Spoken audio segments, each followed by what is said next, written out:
Ma copine m'a hurlé dessus devant tout le monde, « Tu ne seras jamais un bon mari, je ne t'épouserai pas. » Je n'ai rien répondu, je l'ai juste regardé avant de tourner les talons.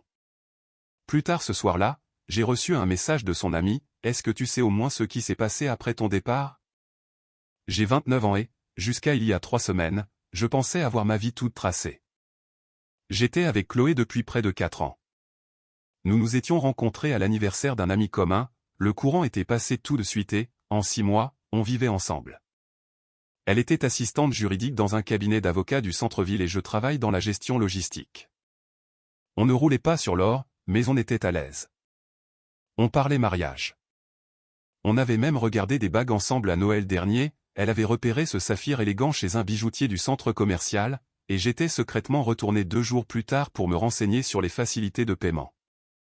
La soirée où tout a explosé devait être une fête, mon cousin Antoine organisait une soirée pour ses fiançailles chez lui, une belle maison en banlieue avec un jardin impeccable et une 40aine d'invités. Chloé avait été bizarre toute la semaine, distante et sur les nerfs, mais j'avais mis ça sur le compte du stress au travail. Elle m'avait dit que son patron lui mettait la pression sur des délais de dossier et elle était restée tard au bureau 3 ou 4 soirs cette semaine-là. J'avais même proposé de lui apporter le dîner, mais elle avait refusé, prétextant qu'elle mangerait un sandwich sur le pouce. Nous sommes arrivés vers 19 h, la fête battait déjà son plein, musique sur les enceintes extérieures, petits groupes discutant sur la terrasse et dans le salon. Je parlais avec Antoine et quelques amis près de l'îlot de cuisine quand Chloé s'est approchée, un verre à la main. Son visage était rouge et je voyais bien qu'elle avait déjà bu au moins 2 verres de vin, peut-être 3. « On peut parler » a-t-elle lancé, mais pas discrètement. C'était assez fort pour qu'Antoine s'arrête au milieu de sa phrase et la regarde. « Bien sûr, qu'est-ce qu'il y a » ai-je répondu calmement, essayant de normaliser la situation. « Je suis sérieuse, il faut qu'on parle de nous. » J'ai jeté un coup d'œil alentour, les gens commençaient à regarder, Élodie, la fiancée d'Antoine, observait la scène avec inquiétude. « Ok, allons dehors. » « Non » m'a-t-elle coupé, la voix montant d'un cran. « J'en ai marre de faire semblant. Tu sais quoi? Je ne crois pas que ça va marcher. » Mon estomac s'est noué, la musique semblait soudain trop forte. « Chloé, ce n'est pas l'endroit. Tu ne seras jamais un bon mari. Je ne t'épouserai pas. » La pièce est devenue totalement silencieuse, tout le monde nous fixait. J'ai senti mon visage brûler, mes poings se serrer involontairement, mais j'ai gardé une expression aussi neutre que possible. Je l'ai regardée un long moment, essayant de comprendre si elle était saoule ou si elle le pensait vraiment. Ses yeux étaient durs, presque cruels, comme si elle me mettait au défi de répondre. Je ne reconnaissais pas la personne en face de moi. Je n'ai pas dit un mot. Je me suis retourné, j'ai pris ma veste sur la chaise près de l'entrée et je suis sorti. Derrière moi, j'ai entendu quelqu'un dire « Qu'est-ce qui vient de se passer ?» puis le murmure des voix reprendre, mais plus bas, sur le ton des commérages. J'ai conduit jusqu'à la maison dans un silence total, pas de musique, pas d'appel, juste le bruit de ma respiration et du moteur. Mes mains tremblaient sur le volant. Rentré à l'appartement, je suis resté assis sur le canapé dans le noir pendant peut-être 1 heure, à fixer le vide, les réverbères projetant des ombres sur le mur. Je repassais la scène en boucle, essayant de comprendre ce que j'avais raté. Puis mon téléphone a vibré. C'était un message de Camille, une amie proche de Chloé depuis la fac. « Est-ce que tu sais au moins ce qui s'est passé après ton départ ?» J'ai fixé le message 1 minute avant de répondre. « Quoi ?» 3 petits points sont apparus immédiatement, puis « Je peux t'appeler ?» « Ouais. » Mon téléphone a sonné 5 secondes plus tard. « Allô ?» a dit Camille, la voix tendue comme si elle avait pleuré. « Je ne sais même pas comment te dire ça, mais tu dois savoir. Après ton départ, Chloé a complètement craqué. Elle s'est mise à pleurer en disant qu'elle ne le pensait pas, qu'elle avait juste peur. Mais ce n'est pas le pire. C'est quoi le pire?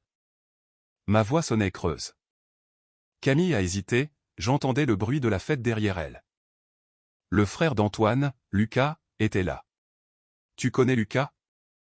Oui, le frère cadet d'Antoine, environ 26 ans, travaillant dans la finance, toujours un peu trop bien habillé et parlant trop fort de son portefeuille d'actions et de ses séances de muscu. Oui, je le connais. Chloé le fréquente depuis au moins 2 mois. J'ai eu l'impression que le sol se dérobait sous mes pieds. Quoi? Je ne le savais pas avant ce soir, je te jure. Après ton départ, Lucas est venu voir Chloé pour la consoler. Il a mis son bras autour d'elle et elle s'est blottie contre lui comme si c'était la chose la plus naturelle du monde. Pas comme un ami, mais comme s'ils étaient ensemble. Puis je l'ai entendu dire, tu avais dit que tu finirais ça proprement. Ce n'était pas le plan. C'est là que j'ai compris. Je l'ai confrontée dans la salle de bain il y a 20 minutes. Elle a tout avoué. Je ne pouvais plus parler. Mon cerveau essayait de traiter les mots, mais ça semblait irréel, comme dans un mauvais film. Elle a dit que ça a commencé à un événement pro où Lucas était en septembre, a continué Camille. Ils se sont croisés, ont commencé à parler et c'est arrivé. C'est ce qu'elle a dit, comme si c'était un accident, mais de moi, ce n'est pas un accident, c'est un choix qu'elle a fait encore et encore. Elle est toujours là, ai-je finalement demandé. Ouais, elle joue la victime.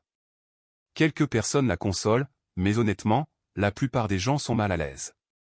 Élodie est furieuse, je crois qu'elle veut que Chloé parte. Merci de me l'avoir dit, ai-je dit, la voix brisée. On a raccroché et je suis resté dans le noir 1 heure de plus.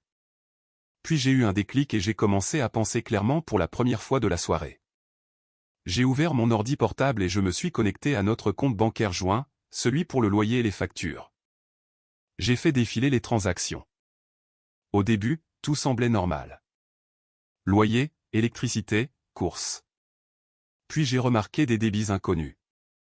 Un restaurant gastronomique en centre-ville où je n'avais jamais mis les pieds, 160 € il y a 2 mois. Un autre 3 semaines plus tard, 190 €. Puis une note d'hôtel il y a 4 semaines, 300 € pour un hôtel de charme à 15 minutes de chez nous, le week-end où Chloé m'avait dit être à une conférence à Berlin. J'ai fait des captures d'écran de tout. Il y en avait 11 au total. Mise à jour 1, je n'ai pas dormi cette nuit-là. Je suis resté sur le canapé, ordi ouvert, à fixer ses relevés bancaires en pensant à chaque mensonge. Chaque fois qu'elle travaillait tard, chaque dispute triviale provoquée par sa culpabilité. Vers 6 heures du matin, la porte s'est ouverte. Chloé est entrée doucement. Elle portait encore sa robe de la veille et avait l'air épuisée. J'étais assis à la table de la cuisine avec mon ordi et un café froid. Elle s'est figée en me voyant. Faut qu'on parle, ai-je dit. Elle a posé son sac et croisé les bras, sur la défensive. Je sais que j'ai merdé hier soir. J'étais saoul et je ne le pensais pas, depuis combien de temps tu couches avec Lucas? Son visage est devenu livide. Quoi? Ne me mens pas. Camille m'a dit. Et j'ai trouvé les relevés bancaires. J'ai tourné l'ordi vers elle. Elle a fixé l'écran, cherchant ses mots, puis ses épaules se sont affaissées. C'est juste arrivé. Ce n'était pas prévu. 2 mois, ce n'est pas juste arrivé. C'est une relation. C'est un choix quotidien. J'étais perdu, a-t-elle dit, la voix tremblante. Ça fait si longtemps qu'on est ensemble, tout était devenu une routine. Lucas me faisait me sentir excité à nouveau. Donc tu m'as humilié devant 40 personnes parce que tu t'ennuyais? La colère montait. Ce n'est pas juste, a-t-elle osé dire. Non. Ce qui n'est pas juste, c'est que j'ai passé 4 ans à construire une vie avec quelqu'un qui cherchait mieux dans mon dos. Ce qui n'est pas juste, c'est que je regardais pour financer une bague de fiançailles pendant que tu dépensais notre argent commun dans des hôtels avec le frère de mon cousin. Elle s'est mise à pleurer, mais ça semblait manipulateur. Je suis désolé. On peut essayer d'arranger ça. Il n'y a rien à arranger. Je veux que tu partes d'ici la fin de la semaine. Le bail est à mon nom. Tu as emménagé 1 an après moi. Elle m'a regardé comme si je l'avais giflé. Tu vas vraiment me mettre à la porte? Tu nous as jetés à la poubelle à la seconde où tu as couché avec Lucas. Je ne fais qu'officialiser la chose. Elle a quitté la cuisine et j'ai entendu sa porte claquer. Je ne me sentais pas coupable. Mise à jour 2, Chloé a déménagé 4 jours plus tard. Elle a essayé de prendre des meubles que j'avais achetés avant notre rencontre, mais j'avais les factures. Tout s'est passé de manière froide et mécanique. Ses parents sont venus avec une camionnette le samedi. Son père ne me regardait pas et sa mère me lançait des regards apitoyés comme si c'était moi le fautif. Lucas, lui, a essayé de me contacter. Il m'a envoyé un long pavé 2 jours après le départ de Chloé, s'excusant, disant qu'il me respectait trop pour laisser ça gâcher ma relation avec Antoine. J'ai supprimé le message et bloqué son numéro sans répondre. 2 jours plus tard, Antoine m'a appelé. Il voulait entendre ma version. Je lui ai tout raconté, l'humiliation publique, l'infidélité, l'argent volé, les mensonges. Il est resté silencieux un moment puis a dit « Je suis désolé, mec. Je ne savais pas. Lucas est mon frère, mais ce qu'il a fait est dégueulasse. » Pour info, Elodie a déjà désinvité Chloé du mariage. Et je tiens Lucas en laisse courte, il n'est plus garçon d'honneur et ne viendra qu'à la cérémonie, pas à la réception. Ça m'a donné une petite satisfaction. Mise à jour 3, environ 2 semaines après son départ, Chloé m'a envoyé un message sur Instagram. Un long texte disant qu'elle avait fait la plus grosse erreur de sa vie, que Lucas n'était pas celui qu'elle croyait et qu'elle réalisait que c'était moi qu'elle voulait. Je l'ai bloqué partout. Mais voilà le plus intéressant, un ami commun, Julien, m'a révélé la vraie raison de son retour. Apparemment, Lucas voyait quelqu'un d'autre tout le temps qu'il était avec Chloé. Une fille de son bureau nommée Manon. Quand Chloé l'a découvert, Lucas lui a dit qu'elle n'était qu'une passade, que Manon était sa vraie copine. Chloé était dévastée. Et pour couronner le tout, elle s'est fait virer de son boulot la même semaine pour incompétence et absence répétée. Dernière mise à jour, cela fait 3 semaines depuis la soirée. Je digère encore tout ça, mais je me sens plus léger. L'appartement est calme, mais il est à nouveau à moi. J'ai réaménagé, jeté les souvenirs, changé les draps. Je vais à la salle de sport le matin, je lis plus.